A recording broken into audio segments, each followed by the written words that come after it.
Bed কিনতে আইসা পড়ছি দাম্মাম। পাকিস্তানের সাথে আইছি। এই যে পাকিস্তানের খোলা গাড়ি আছে, খোলা গাড়িতে নিতে পারমু, এই কারণে হারে নিয়ে আইছি। রুমের ভিতরে আমরা 4 জন মানুষ, তাই 3 জন সাপ্লাই থেকে দিছে। সারা রাত নাক ডাহে মানে এমন ভাবে নাক ডাহে ঘুমাইতেই পারি না। এই কারণে জিদ্দের সোডা বেড কিনা বাইরে ফাইটা তারপরে শুয়ে থাকবো। না ঘুমাইতে ঘুমাইতে অসুস্থ হয়ে গেছি। সাপ্লাই থেকে লোক দিছে আমাদের কোম্পানিতে, সারা রাত নাক ডাহে, একটু নিয়ে শান্তিতে ঘুমাইতে পারি না। তারপরে রাগ দেখায়া এখন বলছি আমি আর রুমের ভিতরে থাকবো না, মানে কয়দিন 3-4 মাস কাজ করাইবো, তারপর আবার খেদাই দিব। এই কারণে আর কি কিছু কোয়ার নাই, হেরাই থাকুক শান্তিতে। আমি বলছি আমি আর থাকবো না, এখন আমি বাইরে থাক।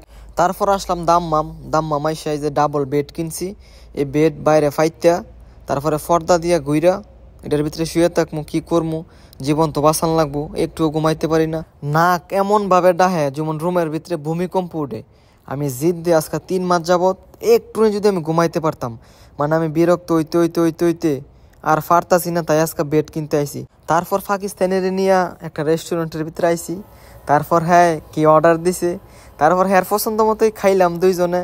খাইয়া তারপরে যে বেডটা গাড়ির মাঝে রাখছি, এখন চলে যাবো রুমের মাঝে। আসসালামু আলাইকুম গাইস, কি অবস্থা সবার, কেমন আছেন সবাই? আশা করি সবাই ভালো আছেন গাইস। আপনাদের দোয়ায় আলহামদুলিল্লাহ আমিও ভালো আছি। আর আমি ভালো নাই, 3 মাস হয়েছে কোম্পানির মাঝে সাপ্লাই থেকে লোক দিছে। প্রতিদিন রাত্রে হলে সারা রাত নাক ডাহে। বিশ্বাস করবেন 3 মাসের ভিতরে যদি একটা দিন শান্তিতে ঘুমাইতে পারতাম। 3 মাস যাবত মানে একবারে বিরক্ত হইতে আজকা রাগের সুডে বলছি আজকা থেকে আর রুমের ভিতরে থাকবো না, আজকা বাইরে থাকবো।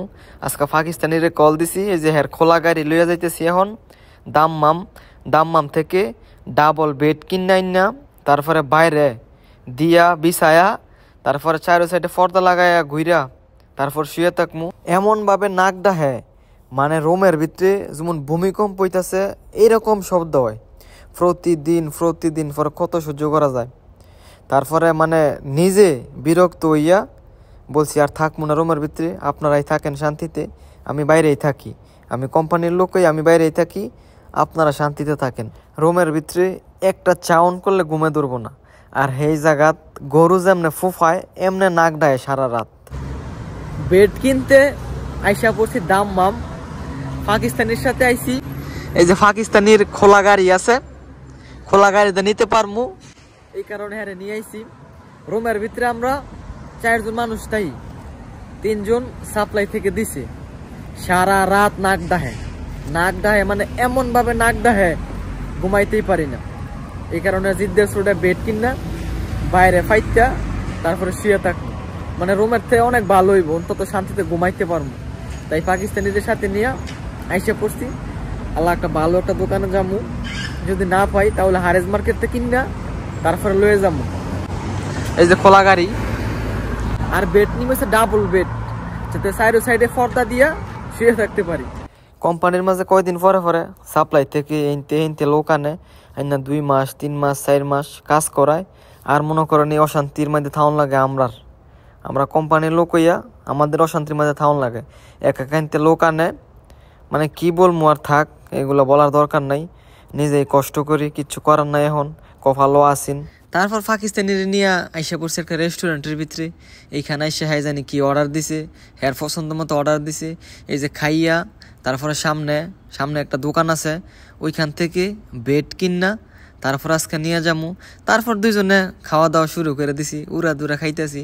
পেটের মাঝে খিদা লাগিয়ে গেছে কাজ শেষ কইরা গোসলও করছি না, কাপড় চেঞ্জ কইরা হ্যাঁ কল দিছি, হ্যাঁ গাড়ি নিয়ে আইছে। তারপর এর সাথে আইসা পড়ছি। এখন বেড কিনা নিয়া তারপরে ফাইটটা সুন্দর কইরা পর্দা মর্দা লাগায়া তারপরে গোসল কইরা তারপরে শান্তিতে একটু ঘুমামু। রেস্টুরেন্ট থেকে বের হয়ে তো আর রাস্তা ফাঁস হইতাম পারতাছি না, এত গাড়ি। আর এই রাস্তা ফাঁস হওয়া নিষেধ, যদি পুলিশে দেখতে পারে তাহলে মোকালাফা দিব কনফার্ম। আর গাড়িও এত স্পিডে যাইতেছে, মানে রাস্তা যে ফাঁস হমে এমন কোনো বাও নাই। তারপর অনেকক্ষণ দাঁড়ায় থেকে ফাঁস হয়েছি। তারপর আইসা পড়ছি এই যে বেডের দোকান, এখানে বেড বালিশ মানে এভরিথিং, শোয়ার যত জিনিস আছে কম্বলেতে লইয়া সব এখানে বিক্রি করে। তারপর ঢুকছি পাকিস্তানি, হ্যাঁ তো চিনে, এর অনেক বন্ধু বান্ধব আছে। তারপরে পাকিস্তানি একটা দোকানে নিয়ে আইছি, তারপরে এক পাকিস্তানিরে বলছি, হ্যাঁ বলতেছে আসেন এখানে বেড আছে, দামিও আছে কম দামিও আছে। একটা আছে আপনার 300 350 রিয়াল ডাবল বেড, আর একটা হচ্ছে আপনার আছে 200 রিয়াল 150 রিয়াল। তারপরে এই যে পাকিস্তানি সিফার ভিতরে আইছি, এখানে আপনার আইটেম মানে এখান থেকে দেখাইবো, তারপরে সামনেতে দিয়ে দিব আর কি। আর হ্যার দেশের মানুষ, তারপরে এর লগে দামাদামি বনছে না। আর একটা দোকান আইছি, এইখানে আইসা মানে হ্যার বন্ধু দেখিয়া 50 রিয়াল ডিসকাউন্ট পাইছি, তারপর 150 রিয়াল দাম। এই যে ডাবল বেড লইয়া বের হয়েছি, তারপর টাকা দিছি, আর খোলা গাড়ির ভিতরে বসছি, এখন যাইতেছি। আর যদি আর গাড়ি না থাকতো খোলা গাড়ি, তাহলে আমার ভাড়া লাগতো, এখন আমি ফ্রিতে নিতে পারতাছি।